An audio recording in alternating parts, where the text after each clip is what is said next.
Welcome back, everybody. We're here again with Rosie Parra, and we're doing our part two, where she'll go into going a little bit backwards from the first video. So she's gonna go back to the early beginnings of her mother and her father. So first, we're gonna go ahead and start off with her father. And Rosie, if you could please give us a little bit of details on who he was, where he came from, where he was born, all the way up until he met your mother. Okay, my daddy was born uh, 1906, and at the age of 9 years old, he came to this country during the time of Pancho Villa, and that was because my grandfather knew that Pancho Villa was in their town of Durango, a little town. I don't remember saying it was Cahuila, um, but regardless, that was during that time that he was knocking on their doors, and the men had to join him or else they hang him.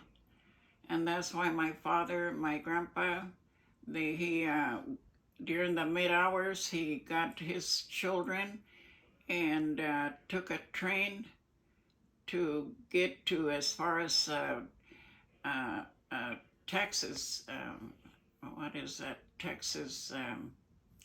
El Paso, Texas, and from there they traveled down to Indio, Brawley.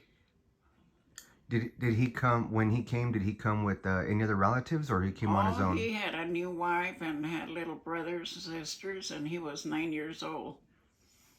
Yes, and that was to El Paso, Texas. That's where the train dropped him off, and from there they end up in Brawley, California. And from there, they traveled to Indio and then here to Chino, California, So he was 9 years old when he first came. when he got out of Durango. Oh, okay, Uh-huh. and he settled here in Chino with other brothers, or Yes, he how had many? little, yes, with my grandfather remarried, and he had other children, uncles of mine. So And your grandfather also came over. my grandfather, yes, Oh, okay. yes, because during Pancho Villa, he got out of Durango. Your grandfather, not your father. My grandfather with his Oh, kids, and okay. my daddy was the oldest, 9 years old, but they had other little ones. And so my father would help my grandpa work to raise all those little kids, so little brothers and sisters. So at 9 years old, he just worked and worked in the orange groves, picking oranges, lemons, my daddy. And at that time, as the years went by, he met my mother's family, my uncles and my grandfather. He got to know my mother, and they didn't want him to get married to my mother because my mother was she wasn't a very healthy person. She suffered with uh, seizures, but my dad fell in love with her, and he promised to take care of her. And this is why I'm here. I I have three sisters, and well, my brother no longer, but I was four girls and one boy. What area of Chino did you grow up in? Right there on 6th Street and 5th Street, right in there. But I was born there on G and 3rd, G Street and 3rd in Chino, the old town of Chino. Okay. And what year did your father pass away? 1990 1990. in Paris. I was taking care of my father till he was 84. What were some things that growing up that you feel that your father taught you or that you learned from him? Well, my father taught us to have respect and and love one another, uh, sisters and my brother. And my father was always proud of me because I was became a farm lady, and he would tell all his friends, "Oh, my daughter, she's got a ranch and she's raising piggies and she's raising goats and chickens, and I don't understand how my daughter manages with so many little ones, but she's raised her children, and I'm very proud of her." But he would let the whole town know about my life, That's good. and he was proud. That's what I thankful that my daddy, you know, loved and respect that, because every time when I during that time I was taking care of him uh, after he had a stroke.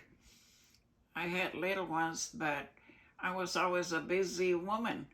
I would buy 100 baby chicks for, but at that time they were $25 for 100 baby chicks, and then I put them under his bed in the bedroom while he was in the hospital bed in the room. And I says, "Dad, I have to keep the baby chicks in your room here because the kids will probably, won't leave the chickies alone." And he says, "Okay, daughter, go ahead." That's nice. And then one morning, I had two baby goats, beautiful Nubian goats, long, beautiful ears, and I had to grab one and take it in the bedroom and show my daddy. I says, "Look, Daddy, this is a new baby."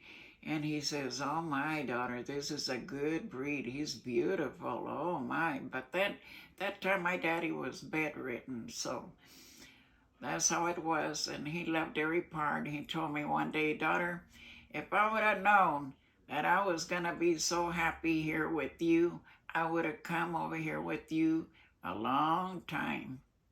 That's good.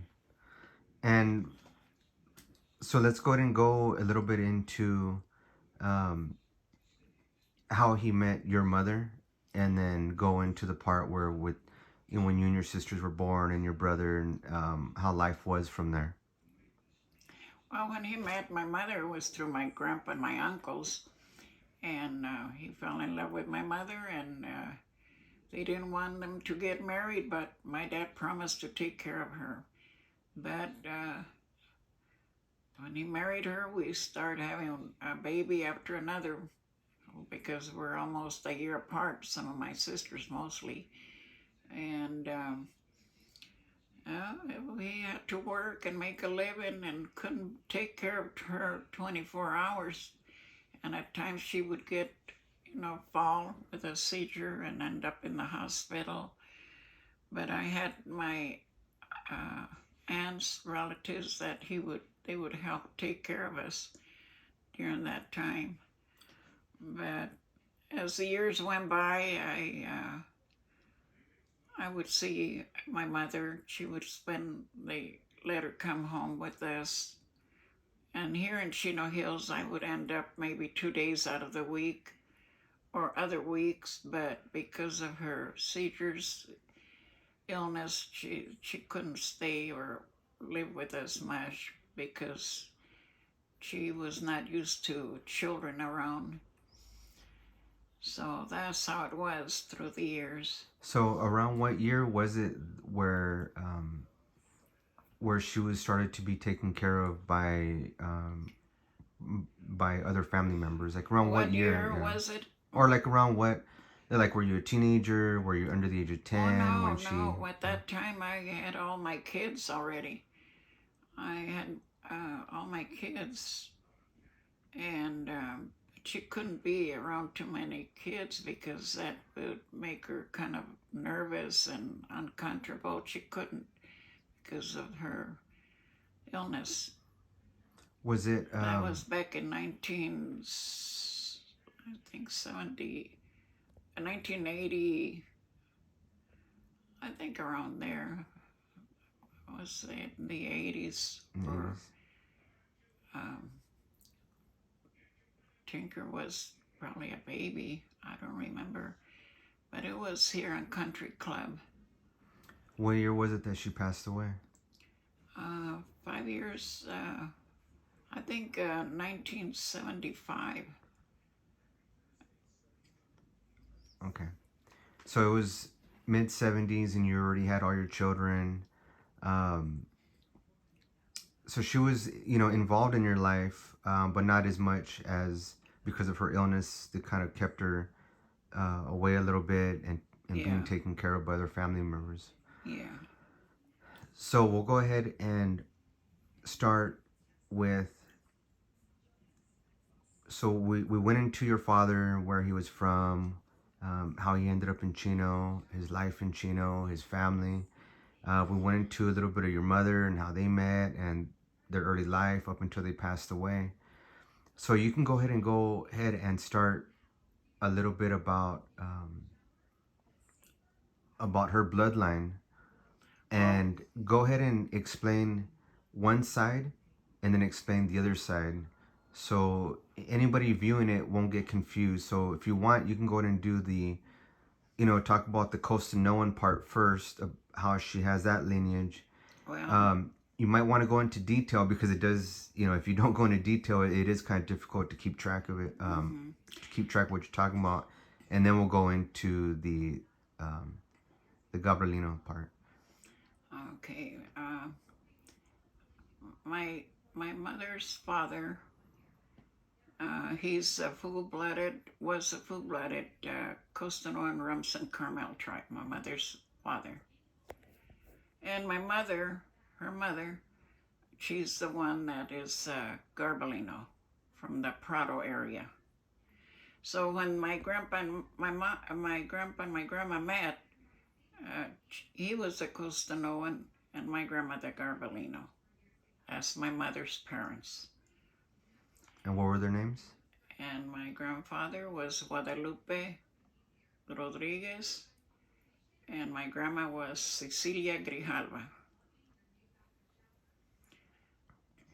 And they had other daughters, and my mother is the one that remembers very well. She would remind me about her sisters' names: Flora, Clemencia, Hortensia, and I think they had a stepbrother, but my grandfather raised them as um, they didn't. They only had four daughters, but no boys. But he called him a son, but it was a step. He raised him, and that's how it was on my grandpa's side and my grandma's side. So growing up, was there ever any mention from either side, about any native blood, or was it just spoken of but Oh not no! gone into detail? At that time, there was no such thing as being Indians or talked about Indians. What year was that? Oh, Or around what time era, like 50s, well, 40s? as a time as my daddy knew, because when I was born, I didn't get to know my grandpa or my grandma. They were gone already. Maybe 12 years died away. So I didn't get to know them. But my daddy used to tell me about my grandmother that she would speak her language. When she get mad, she'd get a wood stone and be uh, hitting the wood stove and talking her language. And but that's all I remember. And but they used to back then. My daddy used to before marrying my mom, he would uh, hang around with my grandpa and his brothers, my Uncle Pete, and he was the one that was married to a medicine woman. When he was on a wagon with horses, somebody threw a rock at the horses and they got spooked and they took off running, and the wagon flip over, and the big wheels back then, they were made out of wood and metal, and run his leg above his knee and chopped his leg. And luckily my aunt Tomasa Rios, she doctored my uncle's leg, my Uncle Pete. And I remember that very well. My dad always talking about him, that accident, and we would visit them. My daddy would take my mother over to see them all. And that's how it was back then. Okay. Those memories, I have them always. I don't forget all those memories because my daddy would drive us on an old Model T car, and we go going to Azusa, California, through the orange groves through there, and that was all the way, I think, on Valley. We drive way over there just to take us kids and my mom to my Uncle Pete and my Tia Tomasa. And that's how it was. Okay. And so, um, it's ending at a good part. Just end it into the next video. So, as I stated before, the video was more focused on your mother and your father, so the viewers can get a better idea of who they were, and then obviously they made you, so that makes you who you are. So really quick, go ahead and explain that photo behind you, and then we'll go ahead and end it after you're done with that This explanation. photo behind me is me dancing in my ceremony regalia, and that's one of the pictures that I got taken. And my chief, my cousin, the chief Tony Serta, him and Millie, his wife, they picked out that picture and told me, let's have it made big because we like that one, you dancing there. So that's the main one that I have there, but that's me. Okay, that's great. Well, thank you, Mom, and stay tuned for the next video. Yeah, but Bye. you forgot to explain about my grandma, Cecilia.